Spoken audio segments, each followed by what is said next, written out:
Hey everyone, this is Matt. Welcome back to Kerbal Space Program. Yes, I like saying space like the Space Corps because why not? And he's cool. He's voiced by Nathan Drake himself. Good voice actor. I like Nolan North. Anyway, that's probably a tidbit there if people didn't know. We're going to carry on playing here. Let's continue. Let's go to the vehicle assembly building and now I want to load the Firecraft. Okay. So this is what we flew last time. It had a lot of issues because I kind of built it very quickly. I didn't want to do any of the advanced stuff. But we're going to add some SAS modules in now. And we'll get into the bit more complicated stuff, I guess. We should be able to do a much more successful flight this time, though. There's a few places I want SAS modules, but I feel like I'm going to have to take the spacecraft, up a little higher. Probably one more SAS module right here. And there we go. And then we'll just take some standard winglets. Let's see what these look like. Well, maybe not those ones. Let's see. Let's go with these ones here. Yeah, they look better. So we'll put them on symmetries. We'll snap them to angles. Put a few in. I like the texture upgrades they added in the most recent update as well. They seem to have redone, if not the textures, the shaders on a lot of things. So that's pretty good. People told me that like, the middle stage is pretty much useless. But the reason I have the middle stage is to kind of act as just that extra bit of boost if it's needed. I'm also going to expand the base a little bit so my first stage is a little bigger. Which is probably not the best idea I've ever had. But I just feel like it's going to create a better ship if I do it like that. So what I'm going to do, move these down slightly. I just wanted to say as well, while I just quickly finish this off, thank you for the great reception for the previous episode. People seem to really like that, so that's really good to hear. Thank you guys very much. Okay, so here we go. This is the Firecraft Mark II. We'll save that. And we'll see what we can do this time. Hopefully, things are a lot quieter. I've pressed launch pad.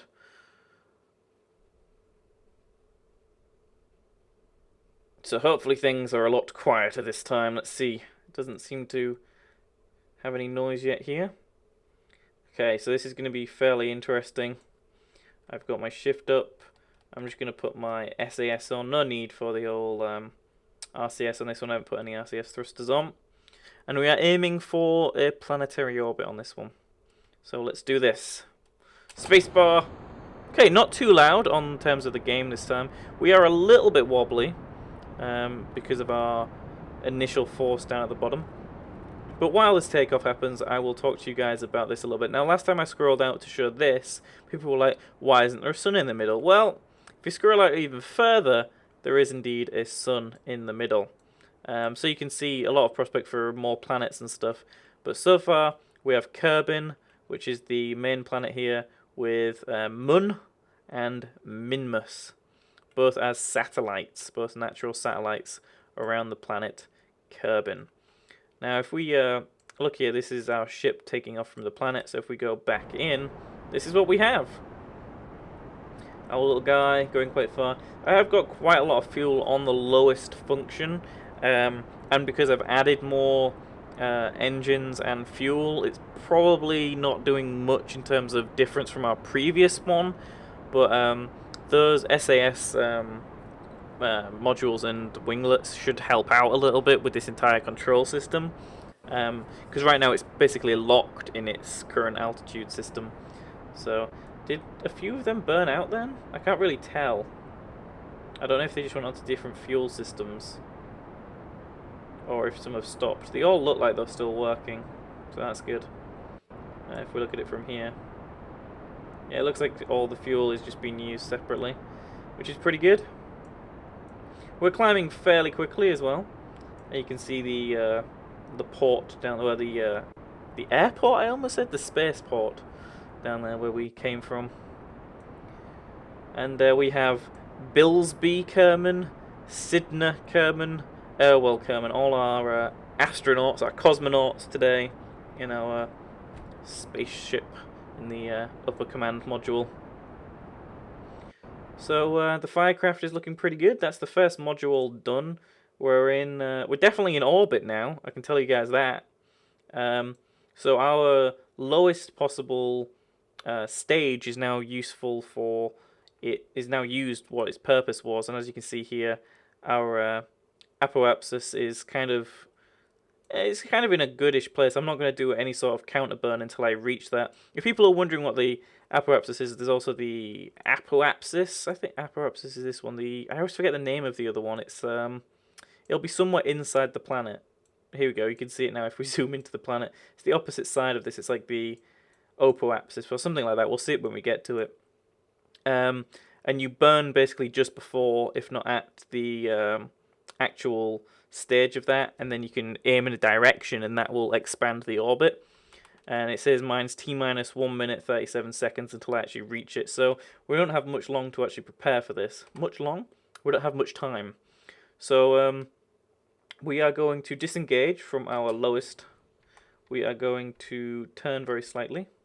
So we're going to turn SAFs off for this until we get to around here. We're going to point straight at the purple dot over here until we get right there.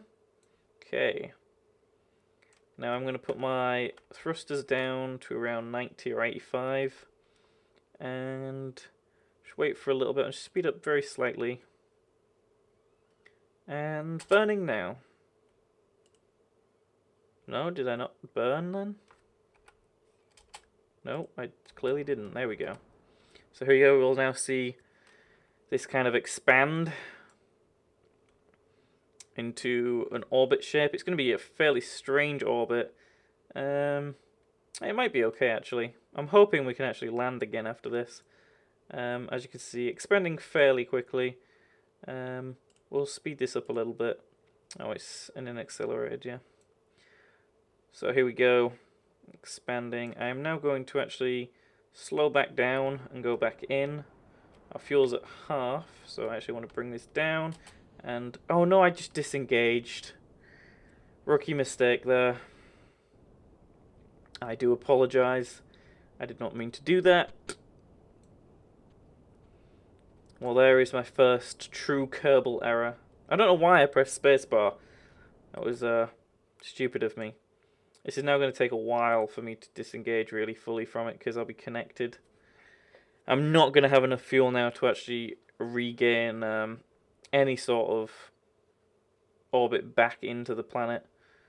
But I'm hoping my main, my final stage is going to have enough fuel in it for me to burn just after, if not just before, the Apoapsis again.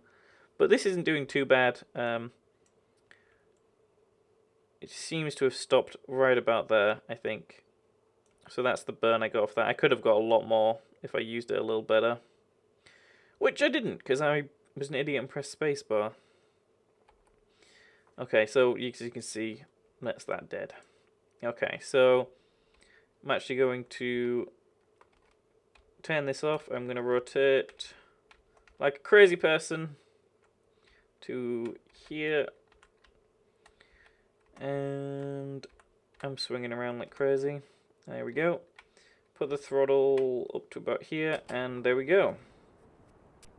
So now again, if we look out here, we are now expanding extremely fast. This is what I was trying to do before when I pressed the spacebar. I was trying to reorientate myself again and wait until the Apoapsis to actually burn again. Now this is only at 1 time. Oh no, this is at 2 times speed.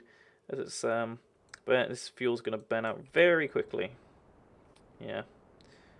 Unfortunately, the fuel is going to be gone very soon. And Apoapsis is going to finish. There we go. Now we have the Periapsis. That's it, Periapsis. And I want that Periapsis to come all the way to us so we get a really strange orbit. Oh! And we have the tiniest bit of fuel left. There we have it. We have a very strange orbit around the planet. We could, to reshrink this in, we could face the opposite direction at the Apoapsis and then burn inwards, and that would actually bring it back in. And we'll actually do that so then we can actually orbit around a little bit and then come back down to the planet again. So if we speed this up, we can speed this up quite a lot now, thanks to that, but we're not over a certain height yet, but we are going to be. So if we go here, this is super speed. We're traveling fairly quickly here. And once this hits over 12,000 meters up at the top of the big gauge that's counting now, we can actually speed up even more, and we can see the planet kind of move away from us. And there we go. Not the best orbit. It was definitely not the orbit I was trying to do in this video, but I was an idiot and pressed spacebar. And there's the dark side of the planet. Kerbin? I'm thinking of the little dude astronauts in the bomb. Look at that. That's a shot. Definitely a shot because it's the camera angle. Now I'm just going to burn to 2. No, I'm going to transfer to 2. We're nearly there. Look, we're halfway there. You can see our orbit is a very strange one. So let's speed up until we get to here, the apoapsis. And we're just going to burn what we have left to hopefully push the periapsis back into the planet again so we can do some sort of landing. Let's see, right about now. Nope, nearly now. There we go. That'll do. Now we just have to get ourselves in the correct position. I believe if we rotate the opposite way, we'll have the opposite target. Ooh, don't go too far. Don't want to lose control here. Okay. Nearly there. Nearly there. And there we go. Okay, so we're going to put this all the way up. And we're going to burn what left we have. And unfortunately, that didn't do anything. It moved it out by the looks of things, which is not what I wanted to do at all. So, unfortunately, our little guys here are trapped forever in the confines of the orbit around the planet. Maybe one day we will be able to get some sort of grabber and knock them out of this orbit. But now, we forever will just rotate this planet in constant darkness and then brightness. This isn't a Toby Turner intro. And yeah, that's pretty much it. So that was fairly successful, but not really what I was aiming for. Maybe a 2 on what I was aiming for. But thank you guys very much for watching. Hopefully you guys have enjoyed this video. If you did, leave a comment below and tell me if you guys want me to make more of these videos. I'll definitely enjoy making them, so thank you guys again for watching. And next time, I think we'll try to do another orbit, maybe a bit more of a successful orbit, maybe a slightly less burn at the apoapsis, and then do more of an alternate burn at the periapsis to get more of a correct orbit rather than an oddly shaped oval like we had this time. And then maybe after that, a few episodes time, we'll mess around with space planes and stuff like that. The game has got so much to do. You can design so many different types of ships, lunar landers, and things like that. So there's a lot definitely we can do. So hopefully you guys have enjoyed this, and I'll see you guys next time. Bye. 3 coming, lost in space forever. Dun, dun,